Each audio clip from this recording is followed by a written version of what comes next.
Let the 7th season premiere of The Voice be the day we stop pretending that the contestants are the stars of reality singing competitions.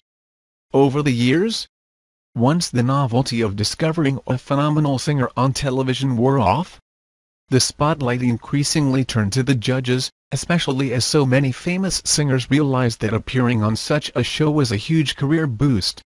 That fact was never more obvious than on Monday night's episode of The Voice.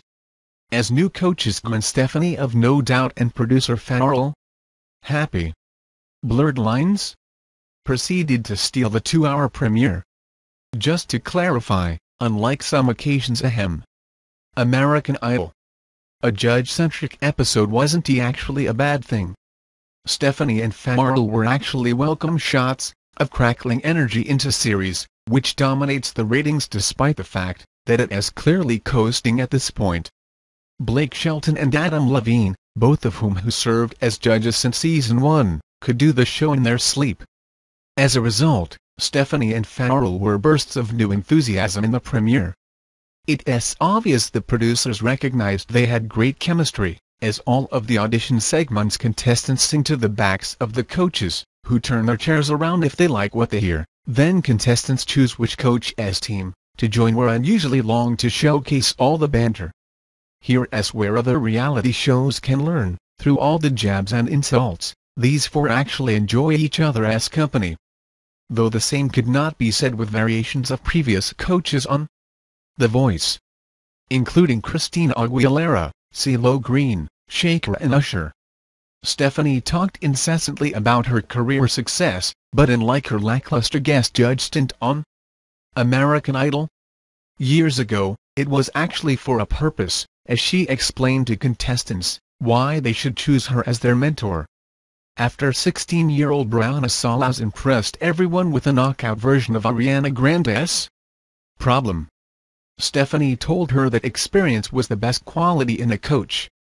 "I think I might have the longest career," Stefani said pointedly, smiling at her fellow coaches who, indeed, have not been around as long. Levine shot back immediately with an age joke. "She's had an incredibly long career. When I was your age, I started listening to her records," Levine said as the audience started doing.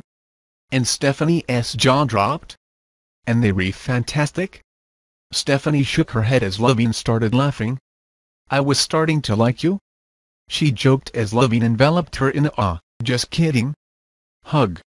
Brianna chose Stefani as her coach.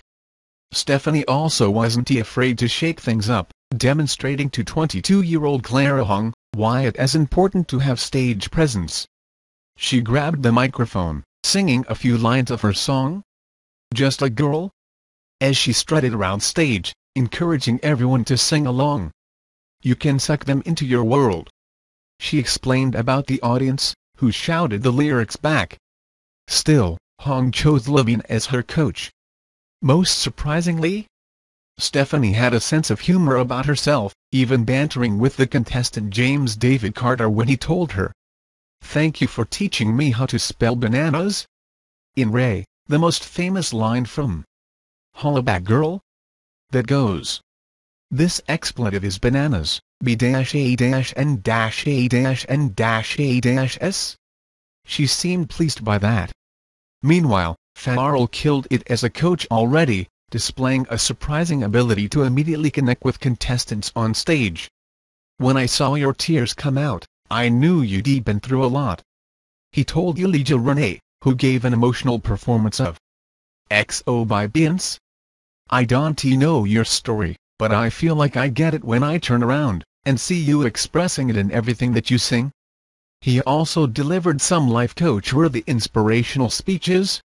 "Did you not have to fight all your life?" he asked as Elijah tearfully nodded. Pharrell encouraged him to believe in himself. "Did you not just sing that on stage just now?" Naturally, Elijah went with Team Pharrell. Of course, he name-dropped famous singers he's worked with: Justin Timberlake, Robin Thicke, and made sure to mention his Oscar-nominated song, Happy, whenever he got a chance. Ultimately, he was most effective when he was trying to have some real talk with the singers.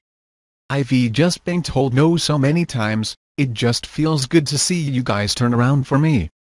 Sobbed Damien, an R&B singer that inspired all the judges to turn around in their chairs with his rendition of "It is so hard to say goodbye to you yesterday." These moments happening in our lives is confirmation that when someone tells you no, it doesn't mean that you stop. Pharrell told him. "Look, where you are right now." Damien went with Levine. Speaking of which, Levine and Shelton, everyone's favorite Brahmins, seem content to sit back and watch their new co-stars shine. These two guys on the end, they're kind of phoning in at this point. Stefani said to talented Texas singer Luke Wade, pointing to Shelton and Levine, both of whom have coached multiple eventual winners of this show. "They've been doing it for so long. We've been winning for so long." Levine protested. "I'm so pumped up. I've never done anything like this before." Stefani continued, ignoring him. "I am all fresh and excited, so I can really give you a lot of focus." Pharrell also added that Shelton and Levine were experienced, but that didn't mean they knew it all. "I know what to do with that voice," he told Wade. Wade went with Pharrell.